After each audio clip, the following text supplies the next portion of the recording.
అనగనగా విజయనగర సామ్రాజ్యంలో శ్రీకృష్ణదేవరాయలు అనే మహారాజు ఉండేవాడు.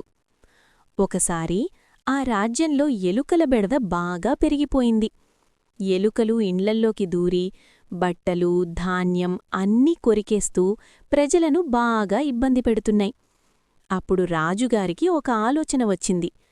ప్రతి ఇంటికి ఒక పిల్లిని, అలాగే ఆ పిల్లికి రోజూ పాలు తాగించడానికి ఒక ఆవును ఇవ్వండి అని మంత్రులకు ఆజ్ఞాపించాడు. ప్రజలంతా సంతోషంగా పిల్లిని, ఆవును తీసుకువెళ్లారు. తెనాలి రామకృష్ణుడు కూడా ఒక పిల్లిని, ఆవును తన ఇంటికి తీసుకువచ్చాడు. కాని అతనికి ఒక తెలివైన ఆలోచన వచ్చింది.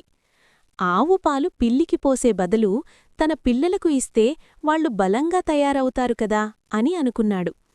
మొదటి రోజు ఆవు పాలను బాగా మరిగించి వేడివేడి పాలను పిల్లి ముందు పెట్టాడు.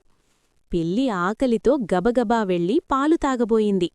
వేడి పాలు తగలగానే దాని మూతి కాలిపోయి మియావ్ అని అరుచుకుంటూ భయంతో పారిపోయింది. రెండో రోజు కూడా అదే జరిగింది. మళ్లీ వేడిపాలు తగలగానే పిల్లి భయంతో పారిపోయింది.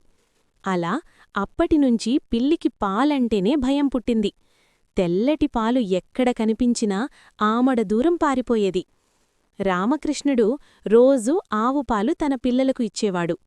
పిల్లి ఆకలితో ఇంట్లో ఉన్న ఎలుకలన్నీ వేటాడి తినేది. కొన్ని రోజుల తర్వాత రాజుగారు పిల్లులను సభకు తీసుకురమ్మన్నారు. అందరి పిల్లులు పాలు తాగి బలిసిపోయాయి. కాని రామకృష్ణుడి పిల్లి మాత్రం బక్క చిక్కిపోయి ఉంది. రాజుగారు కోపంగా అడిగారు, రామకృష్ణ, నీ పిల్లికి పాలు పోయడంలేదా? రామకృష్ణుడు వినయంగా చెప్పాడు, ప్రభూ, నా పిల్లికి పాలంటే ఇష్టంలేదు. రాజుగారు నమ్మలేదు.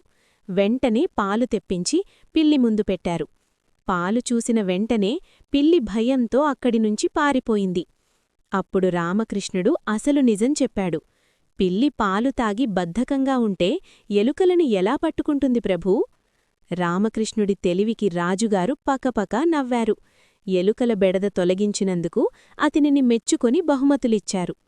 నీతి: సమస్య వచ్చినప్పుడు తెలివిగా ఆలోచిస్తే రెండు విధాలుగా లాభం పొందవచ్చు.